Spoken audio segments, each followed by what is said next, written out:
नमस्कार प्रेक्षकांनो, हळद रुसली कुंकू हसलं या मालिकेच्या आजच्या भागामध्ये आपण बघूया. इथे आता कृष्णाने खूप छान असा गरमागरम चहा बनवलेला असतो आणि तेवढ्यातच इथे आता दुष्यंतला गरम होत असतं. तेव्हा बंब्या म्हणतो, काय झालं दुष्यंत सरकार, तुम्हाला गरम होतं आहे का? अहो, आपल्याकडे हा टेबल फॅन आहे ना, थांबा मी लावतो. त्याने टेबल फॅन लावलेला असतो आणि तो दुष्यंतकडे फिरवलेला असतो. तो म्हणत असतो की दुष्यंत सरकार, हा टेबल फॅन काही साधासुद्धा फॅन नाही हा, इम्पॉर्टंट आहे, इम्पॉर्टंट. म्हणजे मी घरामध्ये लावलं ना की आजूबाजूचे लोक म्हणतात, अरे बंब्या, अरे बाबा तो फॅन बंद कर रे, आम्हाला खूपच जास्त थंडी लागते. मला मान्य आहे की माझं घर छोटंसं आहे, दिवसा तुम्हाला थोडं गरम होईल, पण रात्री रात्री मात्र 2-3 पांघरूण अंगावरती घेऊनच झोपाल. इतकं थंड वाटतं इथे, तुम्हाला शांत छान झोप लागेल माझ्या इथे आणि तुम्ही बिंदास्त राहायचं हां. तेव्हा इथे दुष्यंत म्हणत असतो, अरे बंब्या, तुला एवढं सगळं करायची खरंच गरज नाही आहे. म्हणजे बघ ना, तू आमच्यासाठी खूप काही करतोयस. तू आम्हाला स्वतःचं घर राहायला दिलंस, इतका मान सन्मान दिलास. खरंच तू खूप करतोयस आमच्यासाठी. एवढं सगळं करायची काही गरज नाही. तेवढ्यातच इथे आता दुष्यंत आणि कृष्णा एकमेकांकडे बघायला लागतात. तेव्हा इथे आता चहा तयार झालेला असतो. कृष्णा म्हणते, बंब्या, अरे आता तुझ्याकडे पेले आहेत का? तेव्हा तो म्हणतो, पेला कशाला, आपल्याकडे नवीन कप आहेत ना, थांब मी तुला कप बशी देतो. ते म्हणते, दे मग लवकर. तेव्हा तो म्हणतो, माझा काही हात जाणार नाही तिथे, तू काढतेस का? तेव्हा ती आपल्या उंच हाताने कप बशीचा बॉक्स काढते. आता त्याच्यामध्ये नवीनच कप बशी असतात. त्याच्यामध्ये कृष्णा चहा देत असते. बंब्या म्हणतो, घ्या, नवीन कप बशी आहेत, तुम्ही उद्घाटन करा. ती त्यातले 2 कप 2 बशा काढते. बंब्याला म्हणते, धर धुवून आण. त्याने धुवून आणलेले असतात. त्याच्यामध्ये कृष्णा चहा होते आणि दुष्यंत आणि बंब्याला चहा देते आणि म्हणते, मी नंतर घेते. तेव्हा इथे दुष्यंत विचार करत असतो. बंब्या म्हणतो, दुष्यंत सरकार, अहो काय आहे, कसला विचार करताय, घ्या की आता चहा. हे बघा, बंब्याच्या घरामध्ये तुम्ही कसलाही विचार करायचा नाही. हे घर आहे ना, ते माझ्या एकट्याचं नाही आहे, कृष्णीचं सुद्धा आहे. मला घर नव्हतं राहायला, कृष्णीने ग्रामपंचायतमध्ये घरासाठी मागणी केली आणि सरकारी योजनेतून माझं हे छोटंसं घर उभं राहिलेलं आहे. त्यामुळे या घरावरती जेवढा कृष्णीचा हक्क आहे ना, तेवढा तुमचाही हक्क आहे. त्यामुळे अजिबात कसला विचार वगैरे करायचा नाही. आपल्या या घरामध्ये तुम्ही बिनधास्त राहायचं. आणि हे बघा, मी तुमच्यासाठी कापडंसुद्धा आणलेले आहेत. मला जशी जमली तशी तुमच्यासाठी कापडं घेऊन आलो. अजिबात विचार करायचा नाही. तेव्हा तो म्हणत असतो, अरे कशाला, कपडे वगैरे कशाला आणलेस, काय एवढा खर्च केलास? तो म्हणतो, असं काय बोलताय तुम्ही दुष्यंत सरकार, अहो कालपासून तुम्ही दोघेजण याच कपड्यांमध्ये आहात, मग तुम्हाला काय याच कपड्यांमध्ये ठेवायचं का? नाही ना, तुमच्यासाठी मी आणलेत कपडे, पण तुम्हाला नाही आवडले तर आपण परत करू. माझ्या मित्राचंच दुकान आहे ना, म्हणून. नाही आवडले तर तो परत घेईल आणि तुम्हाला दुसरे कपडे देईल. तेव्हा दुष्यंत म्हणतो, खरंच बंब्या, म्हणजे तुझी परिस्थिती गरीब आहे रे. स्वतःच्या खिशात पुरेसे पैसे नसताना तो आमच्यासाठी इतका खर्च करतोयस. त्याच्यासाठी माणसाचं मन श्रीमंत असावं लागतं. तुझे हे उपकार आम्ही कधीच नाही विसरणार बंब्या. तेव्हा बंब्या म्हणतो, उपकाराच्या गोष्टी करायच्या असतील ना तर जाऊ दे, मी तुम्हाला कपडेच देत नाही, असं तो आता गमतीनेच म्हणत असतो. तेव्हा इथे दुष्यंत आणि कृष्णा दोघेही हसायला लागतात. त्यानंतर अनुसयाला फार आनंद झालेला असतो. अनुसया म्हणत असते, समर, अरे कृष्णाने सांगितल्याप्रमाणे पहिला डाव आपला अगदी बरोबर लागला नाही का? तर त्या बाळजाची संपूर्ण गावामध्ये नाचक्की झाली असेल. सगळेजण चर्चा करत असतील की नक्की बाळजाने केलं तरी काय. कृष्णाने सांगितल्याप्रमाणे पहिला प्लॅन आपला सक्सेसफुल झालेला आहे. आता काय करायचं आहे पुढे, काही कृष्णाने सांगितलं का? दुसरा डाव काय असणार आहे? आता त्या बाळजाला आपल्याला सगळ्यांसमोर एक्सपोज करायचे आहे. तेव्हा समर म्हणत असतो, आहे, तू आता थोडा धीर धर. अगं, आता पुढे काय करायचं आहे ना ते कृष्णा ठरवणार आहे. पण कृष्णा अडचणीत आली आहे गं. कृष्णाला आपल्याला भेटून काहीतरी सांगायचं आहे. तिने जागा वगैरे फिक्स केले, आपण तिथे जाऊन तिला भेटू. मग पुढे काय करायचं आहे ते कृष्णाच ठरवेल. तर इथे दुष्यंत टेन्शनमध्ये असतो. दुष्यंत विचार करत असतो की कालपर्यंत दुष्यंता, काय तुझी परिस्थिती होती, सगळी सुख तुझ्या पायाजवळ लोटांगण घालत होते आणि आता बिचाऱ्या बंब्यावरती तुला ओझं बनून राहायला लागतं आहे. आणि कृष्णाची या सगळ्यामध्ये काय चुकी आहे? ती तर माझी जबाबदारी आहे ना. जाऊ दे, आता स्वतःचं इथे दुःख कुरवाळत बसण्याचा हा वेळ नाही आहे. मला कृष्णासाठी काहीतरी ठोस पाऊल उचलावंच लागेल असं त्याने ठरवलेलं असतं. त्यानंतर इथे कृष्णासुद्धा आता फ्रेश झालेली असते. छान साडी वगैरे नेसून तयार झालेली असते. केसांची वेणी घालत ती एकाच गोष्टीचा विचार करत असते की पुढे काय करायचं. इथे आता दुष्यंत सरकारांना त्यांच्या आईचा एक भूतकाळ कळला तर त्यांच्या पायाखालची जमीनच सरकली. त्यांना जर त्यांच्या आईचा दुसरा भूतकाळ कळला ना तर ते कसे काय उभे राहतील, स्वतःला सावरतील, काही सांगता येत नाही. तर इथे आढळराव बसलेले असतात. त्यांच्या हातामध्ये अनुसयाचा तो हार असतो. ते म्हणत असतात की अनुसया, 26 वर्षाचा बदला कृष्णाने बाळजाकडून घेतलेला आहे. बाळजाचा खरा चेहरा दुष्यंतच्या समोर आलेला आहे. आत्तापर्यंत तुला आणि मला वेगळं केल्यानंतर नेहमी मी गप्प बसत आलो आणि बाळजा जिंकत आली. मी इथे सगळं काही सहन करत होतो, पण ह्या कृष्णीने त्या बाळजाकडून 26 वर्षाचा चांगला वचपा काढला आणि खऱ्या अर्थाने आपल्याला न्याय मिळवून दिला. त्यानंतर सांगितल्याप्रमाणे ॲड्रेसवरती समर आणि अनुसया हे दोघेजणं पोचलेले असतात. अनुसया म्हणत असते की त्या गावामध्ये मी कशी येऊ शकणार आहे, पण ती आलेली असते आपल्या मुलासाठी. 26 वर्षानंतर तिने त्या गावामध्ये पाय ठेवलेला असतो. ती म्हणत असते, समर, अरे मी या गावामध्ये परत कधी येईन असं मला वाटलं नव्हतं. 26 वर्षानंतर या गावामध्ये मी पाऊल ठेवलेलं आहे माझ्या मुलासाठी, त्याच्या हक्कासाठी. तेवढ्यातच तिथे आता कृष्णा येत असते घाईघाईने. तेव्हा समर म्हणत असतो, आई ते बघ, कृष्णा आलेली आहे.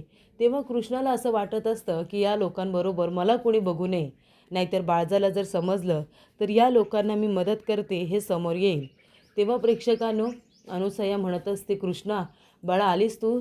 काल तू त्या बाळजाला जो धक्का दिलास ना, तुझे हे उपकार मी कधीच नाही विसरणार. तुझ्यामुळे मी ह्या गावात आले. तेव्हा कृष्णा म्हणत असते, हे बघा, उपकाराच्या गोष्टी करू नका आणि आता बोलण्यात वेळ वाया घालवायचा नाही आहे. आपल्याला आता पुढे काय करायचं आहे ना ते ठरवावं लागेल. तेव्हा ती म्हणत असते की बाळजाबाईला जो काही धक्का द्यायचा होता तो काल देऊन झाला आहे, पण आता आपल्याला असं काहीतरी करावं लागणार आहे आपल्या प्लॅननुसार की बाळजाबाईने त्यांच्या भूतकाळाच्या गुन्ह्याची स्वतः कबुली दिली पाहिजे. म्हणजे त्यांना आता एक्सपोज करण्यासाठी त्यावेळेला तुमच्याबरोबर जे काही घडलं त्याचे पुरावे आपल्याकडे नाही आहेत. त्यामुळे आपण त्यांना बेधडकपणे एक्सपोज नाही करू शकत. मग आपल्याकडे आता एकच पर्याय आहे की बाळजाबाईने स्वतः तिच्या गुन्ह्याची कबुली दिली पाहिजे. ती जेव्हा कबुली देईल ना तेव्हाच आपण त्यांच्या विरोधामध्ये हा सगळा प्लॅन उभा करू शकतो, त्यांना सगळ्या दुनियेसमोर एक्सपोज करू शकतो आणि मग खऱ्या अर्थाने आबांना आपण न्याय मिळवून देऊ शकतो की भूतकाळामध्ये जे काही घडलं त्याच्यामध्ये आबांची काही चूकच नाही आहे. जे काही केलं आहे ते बाळजाबाईने केले हे आपल्याला सिद्ध करावं लागणार आहे. तेव्हा इथे ठरल्याप्रमाणे आता सगळं काही व्हायला पाहिजे. समर म्हणतो, नक्की करायचं काय आहे? तर इथे कृष्णाने आता प्लॅन समजावून सांगितलेला असतो. तेव्हा इथे अनुसया म्हणते की हा तर प्लॅन खूप जोखमीचा आहे. समर म्हणतो, आपण माझ्या आईला धोक्यात तर टाकत नाही ना. तेव्हा कृष्णा म्हणते, आपल्याला थोडी आता इथे मेहनत तर करावीच लागेल, थोडं धाडस आपल्याला करावं लागेल. तेव्हा समर म्हणतो, आणि हे सगळं करत असताना तुम्ही आजूबाजूला असाल ना. तेव्हा ती म्हणते, नाही, मी आजूबाजूला नसणार आहे. कारण का, जर मला बाळजाबाईने तुमच्याबरोबर बघितलं ना तर त्यांना संशय येईल की या सगळ्या प्लॅनमध्ये मी तुम्हाला मदत करते म्हणून. असा संशय त्यांना येईल. त्यामुळे जे काही करायचं आहे ते तुम्हालाच करायचं आहे. लक्षात आलं नव्हं मी काय सांगितलं ते? तेव्हा अनुसया म्हणते, हो, लक्षात आलेलं आहे. आणि प्लॅननुसार सगळं झालं की आपण पुन्हा इथेच भेटायचं असं सुद्धा सांगितलं होतं. तर इथे गाडीमध्ये बसून आता छान पद्धतीने बाळजा बाहेर आता निघालेली असते मंदिरामध्ये जायला. आणि ही गोष्ट कृष्णाला समजलेली असते की बाळजा मंदिरामध्ये जाणार आहे, म्हणून तुम्ही त्याच रस्त्याला उभे राहा असं तिने अनुसयाला आधीच सांगितलेलं असतं. मंदिरामध्ये जात असताना मार्केटमध्ये जे लोक असतात ते बाळजाला आता बघितल्यानंतर हात वगैरे जोडून नमस्कार करत असतात.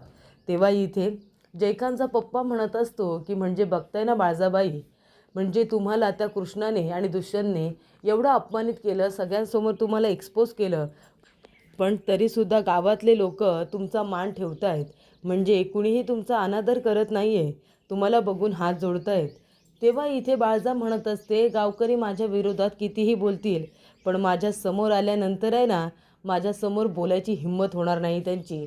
कारण समोर बोलल्यानंतर बाळजा आपली काय हालत करेल हे त्यांना बरोबर माहिती आहे. त्यानंतर इथे आता अनुसया तिच्याकडे बघून हसते. बाळजा तेव्हा घाबरलेली असते. बाळजा म्हणते, अनुसया ती इथे? त्यानंतर ती म्हणते, ड्रायव्हर गाडी थांबवा, गाडी थांबवा ड्रायव्हर. आणि अनुसया चालायची सुरुवात करते. अनुसया जात असताना बाळजा तिच्या मागे मागे जात असते.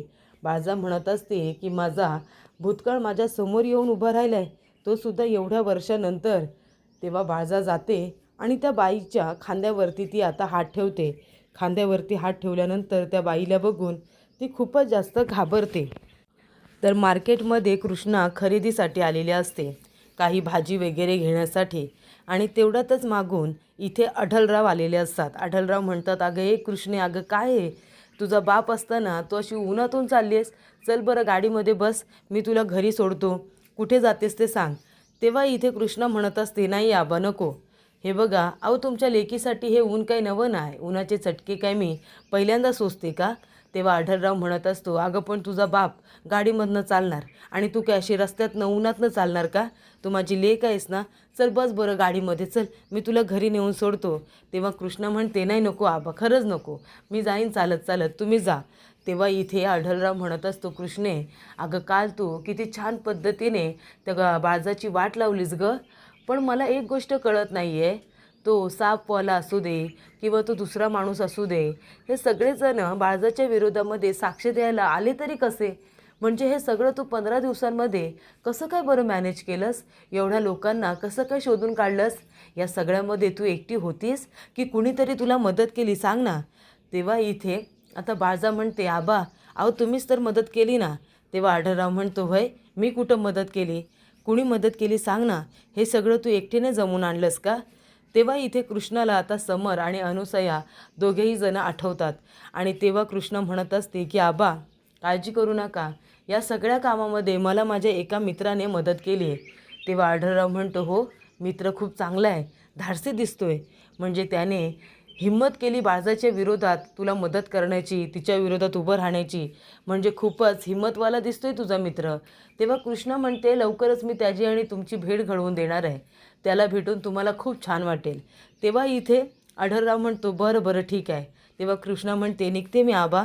आणि ती आता गेलेली असते आणि अढळरावसुद्धा गाडीतून निघून गेलेला असतो. तेव्हा इथे बाळजाच्या बाईच्या खांद्यावरती हात ठेवते. ती बाई आता अनुसया नसते, ती दुसरीच कुणीतरी असते.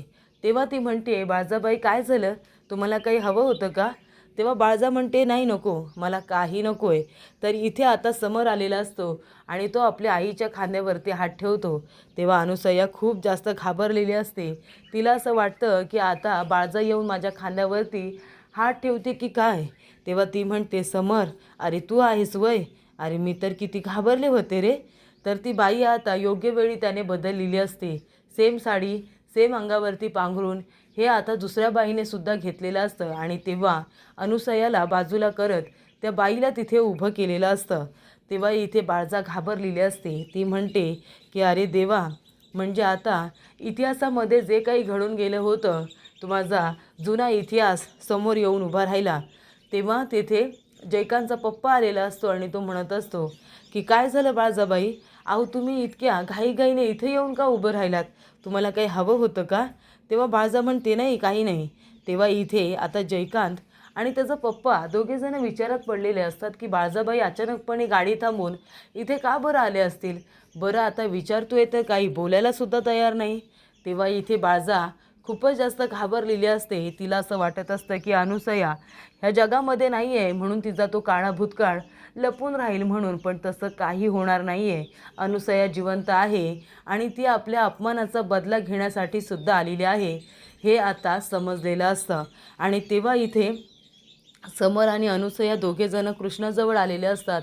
अनुसया येते आणि कृष्णाला मिठी मारते आणि म्हणते, कृष्णे अगं तू सांगितल्याप्रमाणे सगळं बरोबर तसंच झालं गं, म्हणजे त्या बाळजाच्या चेहऱ्यावरचा रंगच उडाला होता मला बघून, ती पूर्णपणे हादरली होती. कृष्णे हे सगळं तुझ्यामुळे शक्य झालेलं आहे. तेव्हा कृष्णा म्हणते, आता आपल्याला हेच करायचं आहे.